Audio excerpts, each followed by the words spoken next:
বড়টা কই?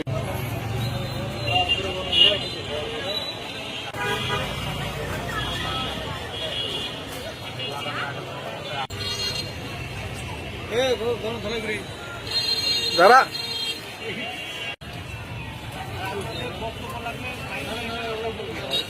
আমরা বগুড়া গ্রামীণ ফোনের সাবেক এমপ্লয় অর্থাৎ কর্মচারী। আমরা আমাদের কিছু বকেয়া পাওনা আছে, যেটা আইনের মাধ্যমে স্বতঃসিদ্ধ। অর্থাৎ 2006 সালে এই আইনটা পাশ করা হয় বাংলাদেশে, যে আইনের মাধ্যমে গ্রামীণ ফোন আমাদেরকে কিছু টাকা দিতে এখন পর্যন্ত বাধ্য, যেটা তারা বিভিন্ন কোর্ট কাচারি এবং আইন আদালতের মাধ্যমে আমাদের সঙ্গে অনেকদিন ধরে পায়তারা করে যাচ্ছে।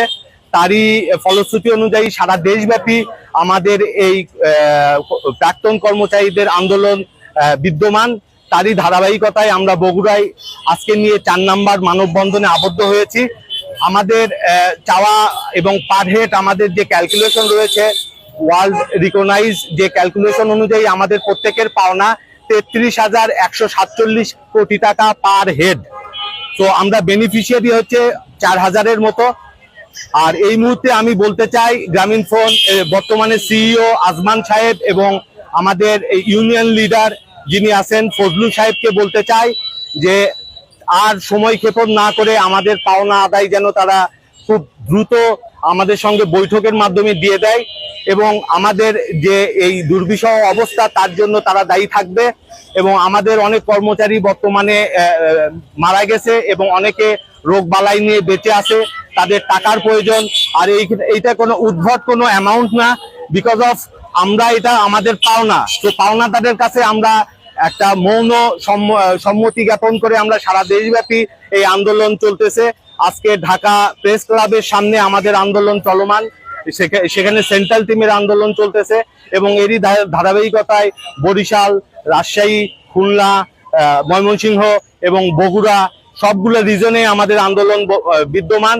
এবং আমরা এই গ্রামীণ ফোনের এক্স এমপ্লয় সরকারের দৃষ্টি আকর্ষণ করতেছি এবং আপনাদের জনগণের দৃষ্টি আকর্ষণ করতেছি যে যেন আমাদের সঙ্গে গ্রামীণ ফোন আমাদের পাওনা মিটিয়ে যেন ন্যায় বিচার প্রতিষ্ঠা করে। প্রায় গ্রামীণ ফোনের প্রাক্তন কর্মচারী একজন। আপনারা জানেন বিগত আমরা 1.5 বছরের বেশি যাবৎ হলে আমরা এই আন্দোলন চালিয়ে যাচ্ছি। আমাদের যৌক্তিক এবং ন্যায্য একটা দাবি আছে। 10, 11, 12 সালের আমাদের একটা প্রাপ্য পাওনা বাকি আছে, এই পাওনার জন্য আজও আমরা লড়াই করে যাচ্ছি। আমি আজকে এখানে একটা কথা বলতে চাই, সেটা হলো আমাদের মাননীয় প্রধানমন্ত্রী তারেক রহমান আমাদের দেশে এসেছে জানুয়ারি মাসের 25 তারিখে। আমরা তার আগে থেকে আন্দোলনগুলো চালায় যাচ্ছি। আমাদের আন্দোলনগুলো আপনারা দেখছেন সবসময় শান্তিপূর্ণভাবে আমরা আমাদের প্রতিবাদ জানিয়ে যাচ্ছি। আমাদের দুঃখের বিষয় একটাই, আজও পর্যন্ত আমাদেরকে সঙ্গে কেউ আসে বসলো না বা কোনো কিছু আমাদের কাছ থেকে শুনলো না। আমরা তো শান্তিপূর্ণভাবেই আন্দোলন করে যাচ্ছি। তাহলে কি বাংলাদেশে এই শান্তিপূর্ণভাবে আন্দোলন করার কোনো যৌক্তিকতা নাই বা কোনো মূল্য নাই? আমাদের তরফ থেকে একটা প্রশ্ন রইল মাননীয় প্রধানমন্ত্রীর কাছে।